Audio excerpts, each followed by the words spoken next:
En France, General Electric ne tient pas ses promesses. General Electric avait promis de créer 1 millier d'emplois, lors du rachat d'Alstom.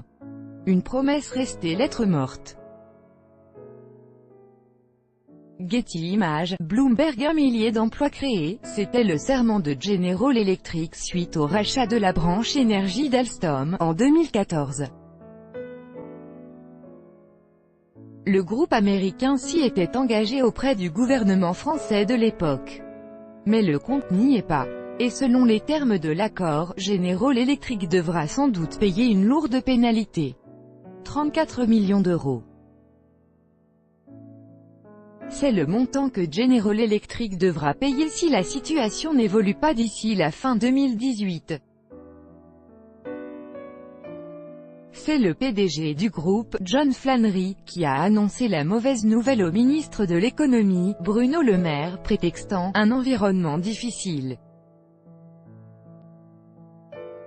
Bercy confirme qu'à la fin avril, à peine 323 emplois ont été créés en France sur les 1000 prévus.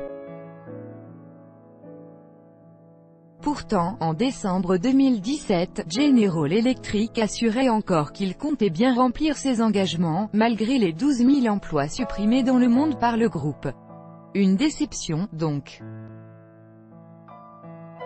Mais le groupe américain rappelle ses autres engagements, la création de 4 sièges mondiaux en France, celle de 3 co-entreprises avec Alstom, la non-fermeture de sites en France et la présence d'un Français au conseil d'administration du groupe.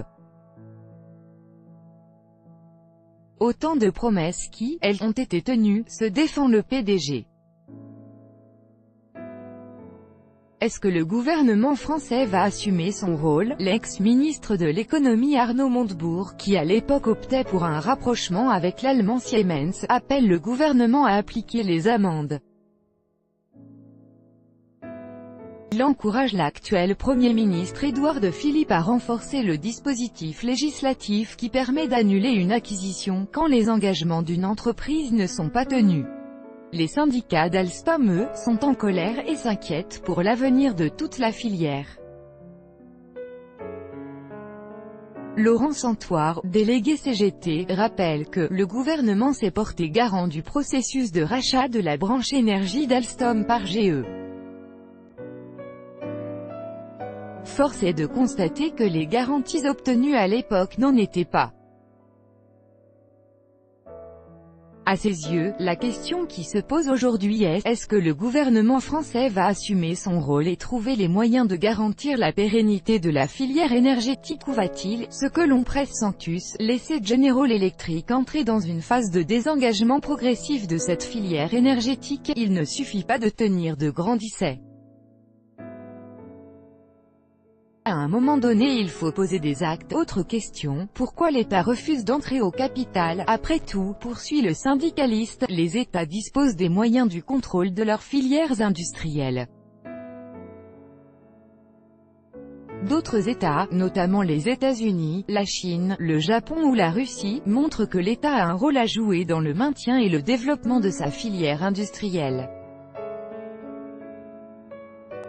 Alors quand le gouvernement dit que la France a besoin de tous et de toutes, c'est vrai. Mais elle a besoin de tous et de tous les acteurs de la filière énergétique. Il est à s'interroger sur ce que ce gouvernement entend, veut, peut, sécuriser.